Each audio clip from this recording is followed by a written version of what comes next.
The morning Grant Whitfield signed the divorce papers, he had no idea he was signing away the deed to his entire future, because the woman he called plain, boring, and beneath him was, in secret, the very billionaire who owned the company that paid his salary, insured his health, and would one day, without him ever guessing it, decide whether he kept his job at all.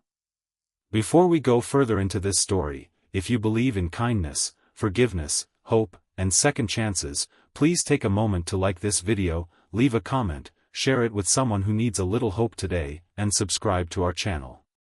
Stories like this one mean so much more when they reach the people who need them, and our community grows stronger every time someone new joins us looking for a reason to believe in second chances. Now, let's step into Grant and Margaret's story. Grant Whitfield had always believed that success looked a certain way, and his wife, Margaret, did not look that way at all. She wore cardigans the color of oatmeal, kept her light brown hair pulled back in a simple clip, and drove a 12-year-old sedan with a dent in the rear bumper that she never bothered to fix. She packed her own lunches in reused glass containers, clipped coupons on Sunday mornings at the kitchen table, and preferred long walks in the park to expensive dinners at restaurants with tablecloths. To Grant, who worked as a mid-level project coordinator at Callaway Dynamics, a sprawling logistics and technology firm headquartered in downtown Chicago, Margaret's simplicity had once been comforting. In the early years of their marriage, when they were both scraping by in a cramped apartment above a laundromat, her thriftiness felt like partnership. She never complained when he came home late smelling of stale coffee and printer toner. She never asked for jewelry or vacations. She was steady, patient, and endlessly kind, the kind of woman who remembered the names of the mail carrier's children and left extra tea bags in the office break room for coworkers she'd never even met. But somewhere along the way, as Grant climbed the ladder at Callaway Dynamics and started rubbing shoulders with men who wore watches worth more than his car, something shifted inside him. He began to see Margaret's simplicity not as strength but as a limitation, an embarrassment he had to explain away at company dinners. When his colleague Preston Hale showed up to the holiday party with a wife dressed in a shimmering emerald gown and diamond earrings that caught the light with every turn of her head, Grant found himself staring at Margaret's modest navy dress, bought on clearance 3 years earlier, and feeling something he was ashamed of even as he felt it. He felt embarrassed. He felt, God help him, that he had married beneath his ambitions. Margaret noticed the shift long before Grant ever said a word about it. She noticed the way his eyes would dart to her outfit before they left the house, the way he'd sigh almost imperceptibly when she suggested staying in instead of attending some lavish dinner he was eager to be seen at. She noticed the way he started correcting her in front of others, gently at first, then less gently, pointing out that she mispronounced a wine's name or that her handbag was clearly last season's style, as though these were things that mattered, as though these were things that defined a person's worth.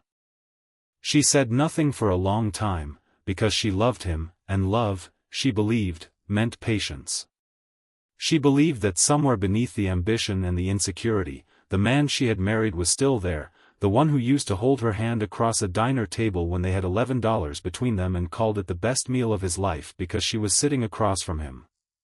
What Grant did not know, what nobody at Callaway Dynamics knew except for a tightly sealed circle of attorneys and one deeply loyal assistant, was that Margaret Whitfield was not simply a quiet, unassuming woman who worked part-time doing bookkeeping for a small non-profit literacy program. Margaret Whitfield, whose maiden name was Margaret Callaway, was the sole owner and controlling shareholder of Callaway Dynamics itself, the very company where her husband spent his days chasing promotions he did not know were, in some strange twist of irony, entirely within his wife's power to grant or deny. She had inherited the company from her father, Walter Callaway, a man who built the business from a single delivery truck into a logistics empire spanning 14 states, and rather than step into the spotlight as its public face, Margaret had made a decision years earlier, long before she ever met Grant, to run the company from behind a carefully constructed wall of privacy. She had installed a trusted board and an experienced public-facing CEO named Harold Whitcomb to handle the visible operations, while she retained final say over every major decision from a modest office that had no name on the door. She did this not out of shame or shyness, but because she had watched what wealth did to people who wore it loudly, how it invited flattery instead of honesty, how it made people love the money before they loved the person holding it. She wanted, more than anything, to be loved for herself. When she met Grant at a community fundraiser 8 years earlier, she had introduced herself simply as Margaret, an administrative assistant at a firm downtown, which was not exactly a lie, since she did, technically, assist in the administration of a firm downtown, just not in the way he assumed.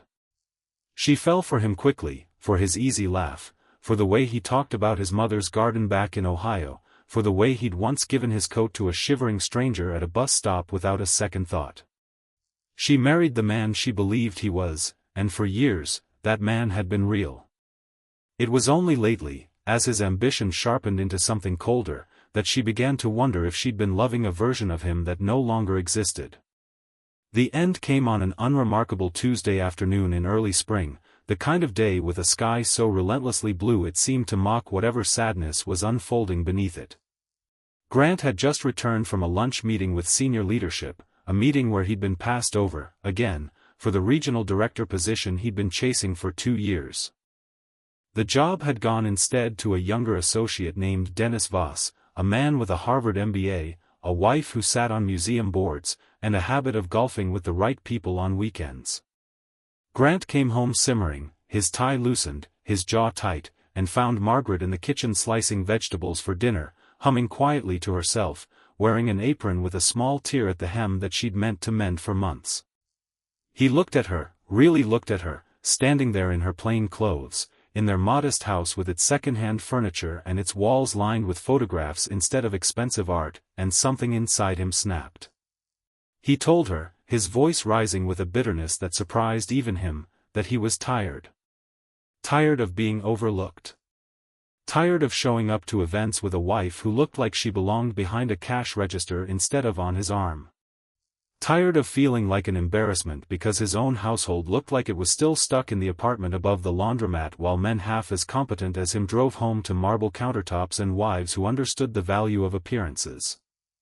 He said things that afternoon he could never take back, cruel things dressed up as honesty, the kind of words that land like open-handed slaps precisely because they are true enough to sting and cruel enough to wound. Margaret stood very still while he spoke, the knife resting on the cutting board, her hands folded in front of her apron. She did not cry, not then.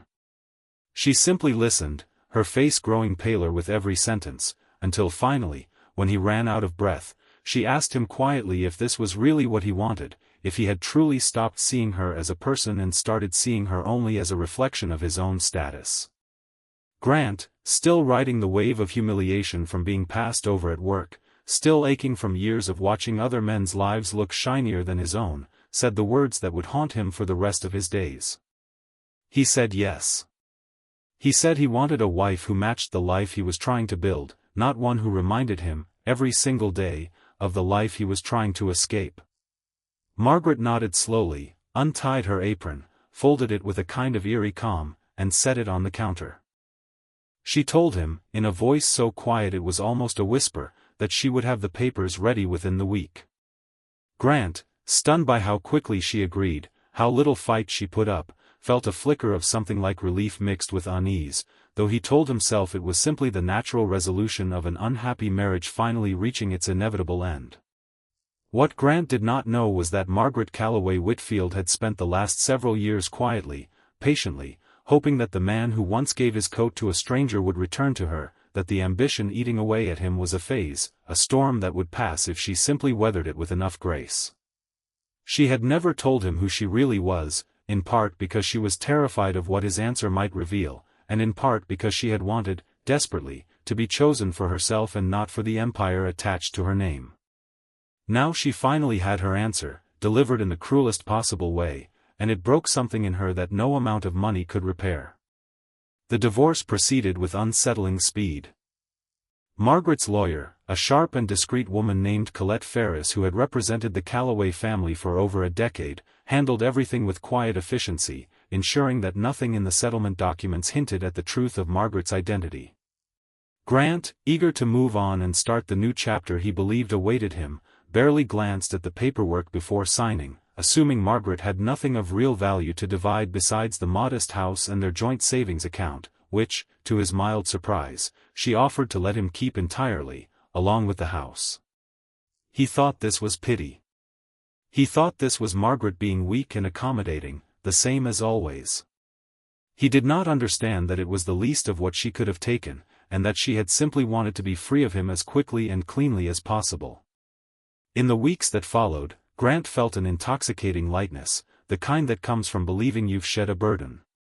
He started dating a marketing coordinator from the 14th floor named Vivian Ashworth, a woman who dressed in sleek blazers and always seemed to know which restaurant was trending that month. He told himself this was the life he deserved, finally within reach. He barely thought of Margaret at all, except in passing moments, like when he'd reach for a mug in a coffee shop and remember, unbidden, the specific way she used to make his coffee just slightly too sweet because she knew, somehow, that he needed the extra sugar on hard days, even when he never told her which days were hard. It was nearly 4 months later, on an ordinary Thursday morning thick with the smell of fresh coffee and the low hum of office chatter, that Grant's entire understanding of his life came apart. He had arrived early to prepare for what he believed was a routine departmental briefing, only to find the entire floor buzzing with a nervous, electric energy. Word had spread overnight that the notoriously private owner of Callaway Dynamics, a figure most employees had only ever heard referenced in hushed, almost mythical tones, was making a rare, unannounced visit to the Chicago headquarters. Nobody knew why. Nobody, apparently, except the highest tier of executives, had ever even seen her face. Grant stood near the back of the largest conference room, squeezed among dozens of anxious employees, watching as CEO Harold Whitcomb took the podium with visible nerves, thanking everyone for their dedication before announcing, in a voice that trembled slightly, that he wanted to introduce someone who rarely appeared in public but who had personally requested to speak with the Chicago team that morning regarding some upcoming structural changes to the company. The doors at the side of the room opened, and Grant, along with everyone else, turned to look. Margaret walked in. Not the Margaret in the oatmeal cardigan and the clip in her hair. This Margaret wore a tailored charcoal suit that moved with quiet authority, her hair swept back in a sleek, deliberate style, her expression composed in a way Grant had never once seen in 8 years of marriage. She carried herself with the unmistakable ease of someone who had never once doubted her right to be exactly where she stood. For a full 3 seconds, Grant told himself it was a trick of the light, some strange coincidental resemblance, because the alternative was too enormous to process standing upright in a crowded conference room. But then she spoke, and it was her voice, the same voice that used to hum quietly over the stove, the same voice that had once whispered good night into the dark of their bedroom for 8 straight years, and Grant felt the floor tilt beneath him. Margaret Callaway, addressing the room with calm precision, explained that she was implementing a series of leadership evaluations across several departments as part of a broader restructuring initiative, a process, she noted, that had been in motion for months, long before that particular morning. She spoke about accountability, about the values she wanted the company to reflect, about honesty and integrity being non-negotiable qualities in anyone who wished to rise within Callaway Dynamics. As she spoke, her eyes swept briefly across the room, and for the smallest fraction of a second, they landed on Grant. There was no flicker of warmth in them, no secret smile, nothing to suggest the 8 years they had shared. There was only the flat, unreadable calm of a woman who had already done all her grieving in private, long before this moment ever arrived. Grant did not hear a single word spoken after that. His mind reeled backward through years of memories, recontextualizing everything at a dizzying speed. The modest house Margaret never wanted to upgrade, which he now understood she could have replaced with a mansion in a single afternoon. The old sedan she drove despite his complaints, which he now realized she likely kept out of preference rather than necessity. The quiet dignity with which she absorbed his cruelest words on that spring afternoon, offering no defense, no explanation, simply folding her apron and walking away, because what defense could possibly matter to a man who had already decided she wasn't enough?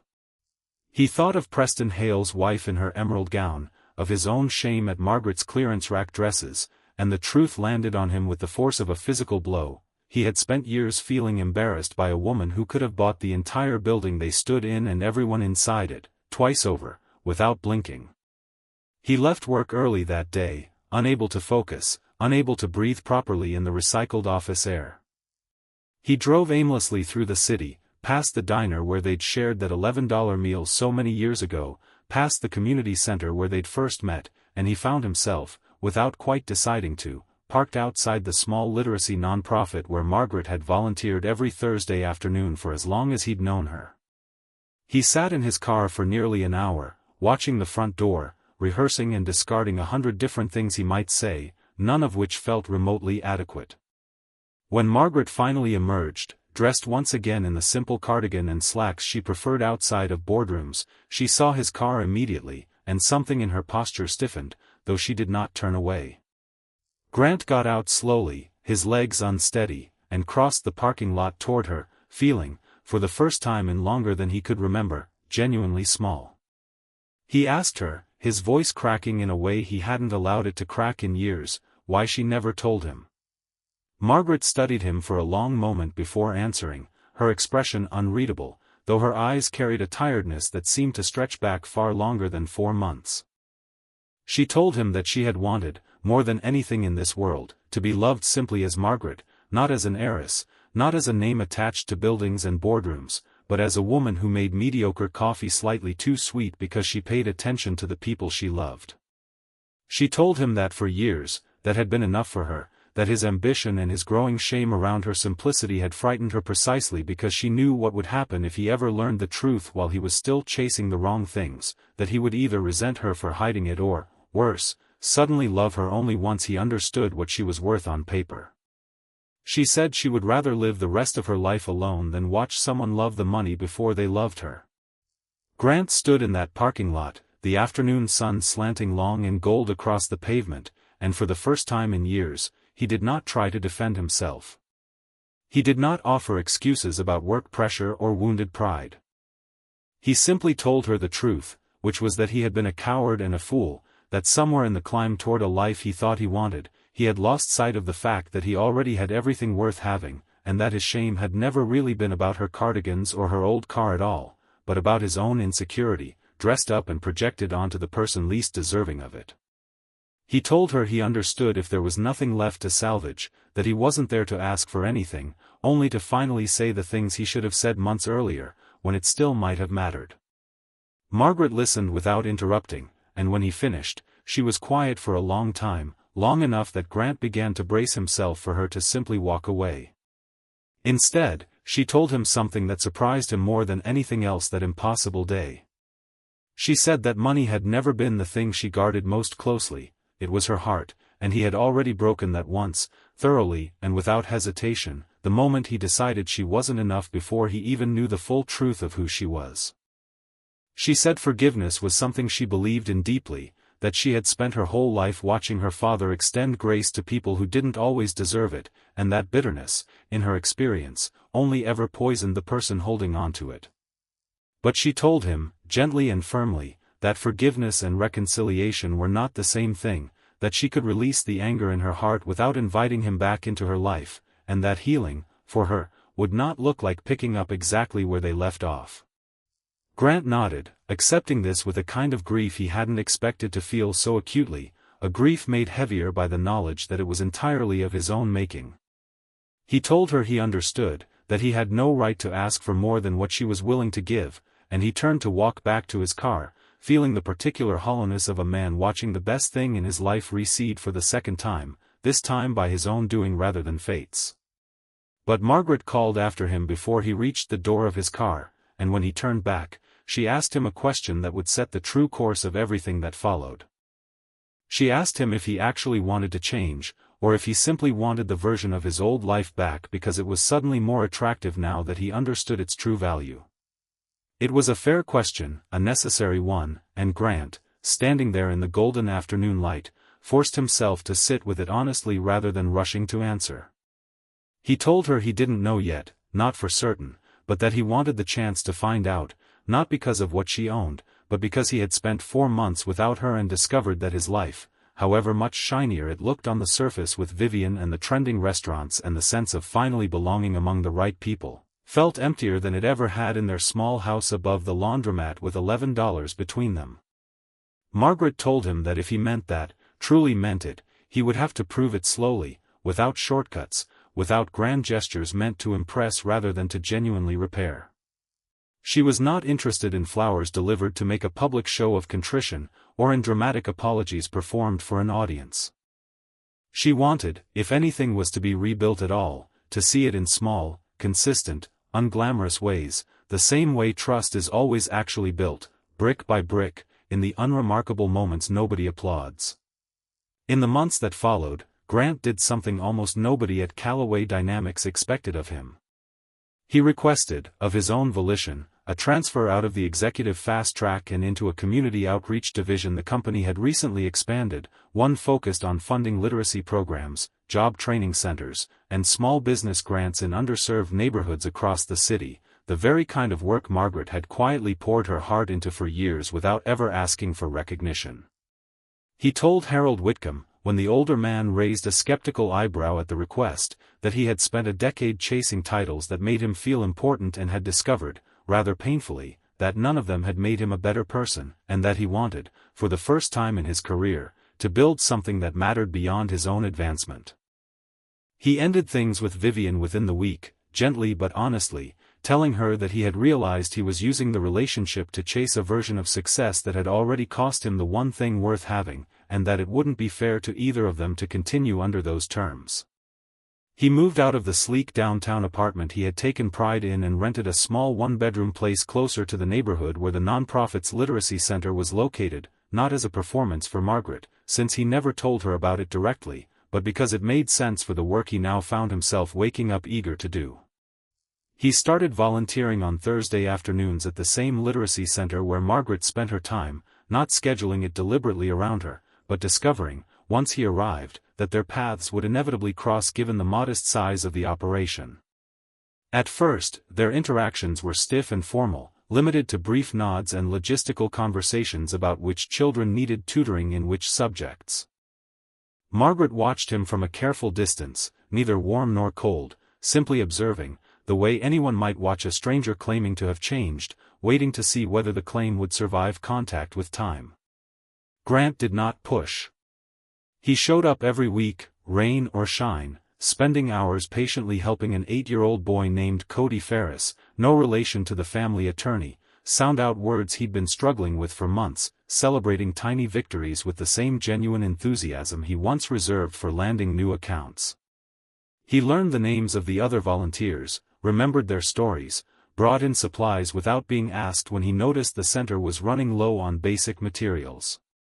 He did not mention his ex-wife's true identity to a single soul, not out of self-interest but because he understood, finally, why she had guarded that truth so fiercely, and he wanted, in whatever small way he still could, to honor that instinct rather than betray it. Slowly, almost imperceptibly, the ice between them began to thaw. Margaret found herself, against her better judgment, softening at the sight of him kneeling beside Cody's desk, patiently working through a stubborn paragraph, his tie loosened, his sleeves rolled up, looking nothing like the polished, hungry man who had once stood in their kitchen and told her she embarrassed him. She began allowing herself small conversations after the sessions ended, first about the children's progress, then, gradually, about other things, the weather, a book she was reading, a memory from years earlier that surfaced unbidden and made them both smile before they caught themselves. 6 months after that devastating Thursday in the conference room, Margaret invited Grant to sit with her on the small bench outside the literacy center after the other volunteers had gone home, the late afternoon sun casting long shadows across the cracked sidewalk. She told him she had been watching him closely these past months, more closely than he probably realized, and that she had come to a difficult but important conclusion.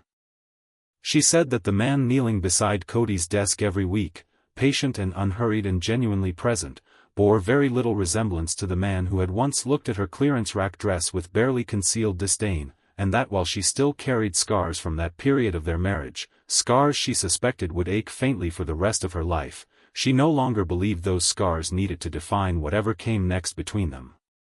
She told him, her voice steady but her eyes glistening in the fading light, that she was not offering him his old life back, because that life, built as it was on his misunderstanding of what mattered, no longer existed and never really should have. But she was offering him something else, a chance to build something entirely new, slower and humbler than what they'd had before, rooted not in what either of them owned or achieved but in the kind of quiet, unglamorous partnership she had always wanted and had, for a brief and painful window, believed she would never find again. Grant, sitting beside her on that worn wooden bench, felt something in his chest loosen that had been tight for nearly a year, a knot of shame and longing and quiet, desperate hope all tangled together. He told her that he understood this wasn't a reset button, that trust, once broken, doesn't simply snap back into place because enough time has passed or enough good deeds have been logged, and that he was prepared to spend however long it took proving, day after unremarkable day, that the man beside her now was who he actually intended to be, not a performance staged for an audience of one, but a genuine transformation he intended to carry forward whether or not she ever fully let him back in. They did not remarry that year, nor the year after. Margaret was deliberate and unhurried in a way that frustrated Grant at times, though he never let her see the frustration, understanding that his impatience was exactly the kind of thing that had cost him everything in the first place. Instead, they built something quieter, meeting for simple dinners that Grant cooked himself in his small apartment, nothing elaborate, just pasta and vegetables and the kind of easy conversation that used to define their early years together. He never once brought up her wealth, never asked about the company, never let the knowledge of her empire creep into the texture of their rebuilding friendship, and Margaret noticed this restraint, noted it carefully, the way she noted everything, filing it away as evidence in the slow, careful case she was building about who this man had actually become. At Callaway Dynamics, Grant's transformation did not go unnoticed by others either. Under his direction, the Community Outreach Division expanded its literacy programs into 3 additional neighborhoods, secured new funding partnerships, and developed a job training initiative that, within 18 months, had helped place over 400 previously unemployed residents into stable positions across the city. He never used Margaret's name to open doors, never leveraged the connection everyone in the office now quietly suspected but no one dared confirm, and this too became part of the evidence, part of the slow rebuilding of something that had once seemed permanently shattered. It was nearly 2 years after that fateful Thursday morning when Margaret finally invited Grant to see the modest house they had once shared, which she had never sold, despite Grant's confusion during the divorce about why she'd let him keep it in the settlement, a detail he only later understood was never really about the house at all, but about giving him something to hold onto so he would never feel entirely cast out, even in his darkest, most deserving moments. She had, it turned out, quietly purchased it back from him during a period when he was struggling financially after leaving his old executive track, structuring the transaction through an intermediary so he'd never know it was her, allowing him to walk away with dignity rather than debt, a kindness he would only discover years later, buried in old paperwork, and which would bring him to tears at his kitchen table when he finally understood the full scope of what she had quietly done for him. Even while furious, even while grieving, even while he least deserved it. Standing together in the small backyard where they'd once planted a struggling tomato garden in their first year of marriage, the same garden now overgrown but not entirely lost, Margaret told Grant that she had decided, after 2 years of careful, deliberate rebuilding, that she was ready to try again, not because he had proven himself worthy of forgiveness in some final, checklist sense, since she didn't believe worthiness worked that way, but because she had watched him become, patiently and consistently, the kind of man she had always hoped he could be, the kind of man who gave his coat away to strangers not because anyone was watching but because it was simply who he was underneath all the ambition and insecurity that had once obscured it. They married again the following spring, in a small ceremony held in that very backyard, surrounded not by executives or society pages but by the volunteers from the Literacy Center, by Cody Ferris, now 10 years old and reading 2 grade levels above his peers, by neighbors and friends who had watched Grant's transformation unfold in real time over 2 humbling years. Margaret wore a simple dress, not because she couldn't afford anything grander, but because simplicity had never been her limitation, it had always been her strength, and Grant, standing across from her in the golden afternoon light, understood finally and completely that he had spent years ashamed of the very qualities that made her the most extraordinary person he had ever known. In the years that followed, Grant never returned to the executive fast track he had once chased so desperately. He remained in community outreach, eventually being asked by Margaret's board, with her full and enthusiastic support, to help design a company-wide initiative teaching young professionals across Callaway Dynamics about humility, service, and the kind of leadership that measures success by lives changed rather than titles earned. He would often tell the story, without ever naming Margaret directly in those early sessions, of a man who once believed the most important thing in life was appearing successful, only to discover that the woman he dismissed as ordinary possessed more genuine strength, wisdom, and grace than every powerful person he'd ever tried to impress combined. Margaret, for her part, began stepping more visibly into her role at the company in the years after their remarriage, no longer needing to hide behind quite so many layers of privacy, though she remained, at her core, the same woman who preferred worn cardigans and long walks in the park to galas and headlines. She often said, when asked by curious colleagues who eventually learned bits and pieces of her remarkable story, that the truest test of a person's character isn't how they behave when they think they have everything to gain, but how they behave when they believe there's nothing to gain at all, and that Grant had failed that test spectacularly once, and passed it, day after unglamorous day, ever since. If this story touched your heart even a little, we'd love for you to leave a comment below sharing what stayed with you most, perhaps a moment of forgiveness in your own life, or a lesson about looking past appearances to see someone's true worth, because these stories become so much richer when our community shares in them together. If this story touched your heart, please like this video, leave a meaningful comment, share it with someone who needs hope today, and subscribe to our channel so you never miss another emotional journey. Grant Whitfield often thought back, in quiet moments, to that ordinary Tuesday afternoon in the kitchen, to the cruel words he had spoken to a woman slicing vegetables in a torn apron, and he understood, with the clarity that only comes from nearly losing everything, that the tragedy of his old life had never been Margaret's ordinariness at all. The tragedy had been his own blindness, his inability to see that the quiet, steady, unassuming woman standing before him had been extraordinary the entire time, not because of what she secretly owned, but because of who she had always, patiently, faithfully been. And in the end, it wasn't her hidden fortune that saved their marriage or transformed his life, it was her capacity for grace, her refusal to let bitterness win, and her quiet, unwavering belief that people, even deeply flawed ones, can change if given honest room to grow. That belief, more than any inheritance or empire, turned out to be the truest fortune either of them ever possessed, and it was the one Grant spent the rest of his life trying, humbly and gratefully, to deserve.